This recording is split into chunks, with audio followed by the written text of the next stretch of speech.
Hola a todos, bienvenidos a mi canal, donde podrán escuchar lecturas vívidas de grandes clásicos. Te leo Orgullo y Prejuicio, de Jane Austen. Capítulo 32. A la mañana siguiente, estaba Elizabeth sola escribiendo a Jane, mientras la señora Collins y María habían ido de compras al pueblo, cuando se sobresaltó al sonar la campanilla de la puerta, señal inequívoca de alguna visita. Aunque no había oído ningún carruaje, pensó que a lo mejor era Lady Catherine, y se apresuró a esconder la carta que tenía a medio escribir, a fin de evitar preguntas impertinentes. Pero con gran sorpresa suya, se abrió la puerta y entró en la habitación el señor Darcy. Darcy, solo, pareció asombrarse al hallarla sola, y pidió disculpas por su intromisión, diciéndole que creía que estaban en la casa todas las señoras. Se sentaron los dos, y después de las preguntas de rigor sobre Rosings, pareció que se iban a quedar callados. Por lo tanto, era absolutamente necesario pensar en algo, y Elizabeth, ante la necesidad, recordó la última vez que se habían visto en Hertfordshire, y sintió curiosidad por lo que diría acerca de su precipitada partida. «¿Qué repentinamente se fueron ustedes de Netherfield el pasado noviembre, señor Darcy?», le dijo. Debió de ser una sorpresa muy grata para el señor Bingley verles a ustedes tan pronto a su lado, porque, si mal no lo recuerdo, él se había ido un día antes. Supongo que tanto él como sus hermanas estaban bien cuando salió usted de Londres. Perfectamente, gracias. Elizabeth advirtió que no iba a contestarle nada más, y, tras un breve silencio, añadió: «Tengo entendido que el señor Bingley no piensa volver a Netherfield». «Nunca le he oído decir tal cosa, pero es probable que no pase mucho tiempo allí, en el futuro. Tiene muchos amigos y está en una época de la vida en que los amigos y los compromisos aumentan continuamente. Si tiene la intención de estar poco tiempo en Netherfield, sería mejor para la vecindad que lo dejase completamente, y así posiblemente podría instalarse otra familia allí. Pero quizá el señor Bingley no haya tomado la casa tanto por la conveniencia de la vecindad como por la suya propia, y es de esperar que la conserve o la deje en virtud de ese mismo principio». «No me sorprendería», añadió Darcy, «que se desprendiese de ella en cuanto se le ofreciera una compra aceptable». Elizabeth no contestó. Temía hablar demasiado de su amigo, y como no tenía nada más que decir, determinó dejar a Darcy que buscarse otro tema de conversación. Él lo comprendió y dijo enseguida: «Esta casa parece muy confortable. Creo que Lady Catherine la arregló mucho cuando el señor Collins vino a Hertford por última vez». «Así parece, y estoy segura de que no podía haber dado una prueba mejor de su bondad. El señor Collins parece haber sido muy afortunado con la elección de su esposa». «Así es. Sus amigos pueden alegrarse de que haya dado con una de las pocas mujeres inteligentes que le habrían aceptado, o que le habrían hecho feliz después de aceptarle. Mi amiga es muy sensata. Aunque su casamiento con Collins me parezca a mí el menos cuerdo de sus actos, sin embargo, parece completamente feliz desde un punto de vista prudente. Este era un buen partido para ella».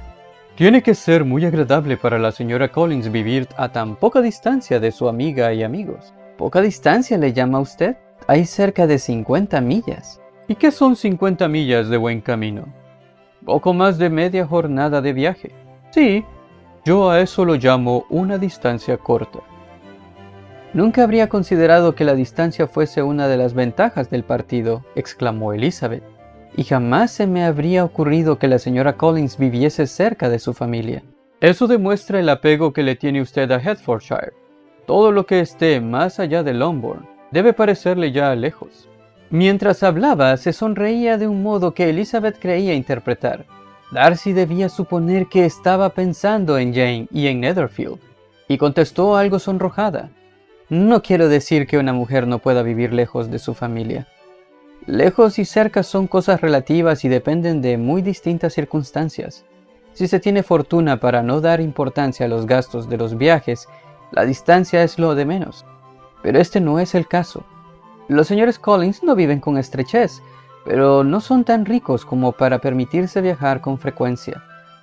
Estoy segura de que mi amiga no diría que vive cerca de su familia, más que si estuviera a la mitad de esta distancia». Darcy acercó su asiento un poco más al de Elizabeth y dijo: «No tiene usted derecho a estar tan apegada a su residencia. No siempre va a estar en Longbourn».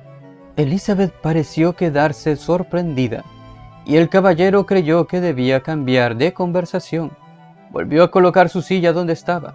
Tomó un diario de la mesa y, mirándolo por encima, preguntó con frialdad: «¿Le gusta a usted Kent?». A esto siguió un corto diálogo sobre el tema de la campiña, conciso y moderado por ambas partes, que pronto terminó, pues entraron Charlotte y su hermana, que acababan de regresar de su paseo. El tete-a-tete las dejó pasmadas. Darcy les explicó la equivocación que había ocasionado su visita a la casa. Permaneció sentado unos minutos más, sin hablar mucho con nadie, y luego se marchó.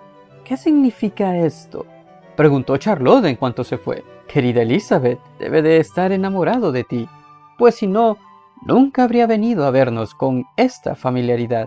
Pero cuando Elizabeth contó lo callado que había estado, no pareció muy probable. A pesar de los buenos deseos de Charlotte, y después de varias conjeturas, se limitaron a suponer que su visita había obedecido a la dificultad de encontrar algo que hacer, cosa muy natural en aquella época del año. Todos los deportes se habían terminado. En casa de Lady Catherine había libros y una mesa de billar, pero a los caballeros les desesperaba estar siempre metidos en casa, y sea por lo cerca que estaba la residencia de los Collins, sea por lo placentero del paseo, o sea por la gente que vivía allí. Los dos primos sentían la tentación de visitarles todos los días. Se presentaban en distintas horas de la mañana, unas veces separados y otras veces juntos, y algunas acompañados de su tía. Era evidente que el coronel Fitzwilliam venía porque se encontraba a gusto con ellos, cosa que, naturalmente, le hacía aún más agradable. El placer que le causaba a Elizabeth su compañía y la manifiesta admiración de Fitzwilliam por ella le hacían acordarse de su primer favorito, George Wickham. Comparándolos, Elizabeth encontraba que los modales del coronel eran menos atractivos y dulces que los de Wickham, pero Fitzwilliam le parecía un hombre más culto. Pero comprender por qué Darcy venía tan a menudo a la casa ya era más difícil. No debía ser por buscar compañía, pues estaba sentado 10 minutos sin abrir la boca y cuando hablaba más bien parecía que lo hacía por fuerza que por gusto, como si más que un placer fuese aquello un sacrificio. Pocas veces estaba realmente animado. La señora Collins no sabía qué pensar de él. Como el coronel Fitzwilliam se reía a veces de aquella estupidez de Darcy, Charlotte entendía que este no era de estar siempre así, cosa que su escaso conocimiento del caballero no le habría permitido adivinar. Y como deseaba creer que aquel cambio era obra del amor, y el objeto de aquel amor era Elizabeth, se empeñó en descubrirlo. Cuando estaban en Rosings, y siempre que Darcy venía a su casa, Charlotte lo observaba atentamente, pero no sacaba nada en limpio. Verdad es que miraba mucho a su pareja, pero la expresión de tales miradas era equívoca. Era un modo de mirar fijo y profundo, que Charlotte dudaba a veces de que fuese entusiasta, y en ocasiones parecía sencillamente que estaba distraído. 2 o 3 veces le dijo a Elizabeth que tal vez estaba enamorado de ella, pero Elizabeth se echaba a reír, y la señora Collins creyó más prudente no insistir en ello para evitar el peligro de engendrar esperanzas imposibles, pues no dudaba que toda la manía que Elizabeth le tenía a Darcy se dispararía con la creencia de que él la quería. En los buenos y afectuosos proyectos que Charlotte formaba con respecto a Elizabeth, entraba a veces el casarla con el coronel Fitzwilliam. Era, sin comparación, el más agradable de todos. Sentía verdadera admiración por Elizabeth, y su posición era estupenda. Pero Darcy tenía un considerable patronato en la iglesia, y su primo no tenía ninguno. Hasta aquí este capítulo. Si te ha gustado la ilustración, me lo dejas en los comentarios. Te recuerdo que tengo otros audiolibros en los cuales he trabajado. Te invito a que vayas a la lista de reproducción y los veas. Muchas gracias por haber escuchado y nos vemos en el siguiente capítulo. Hasta pronto.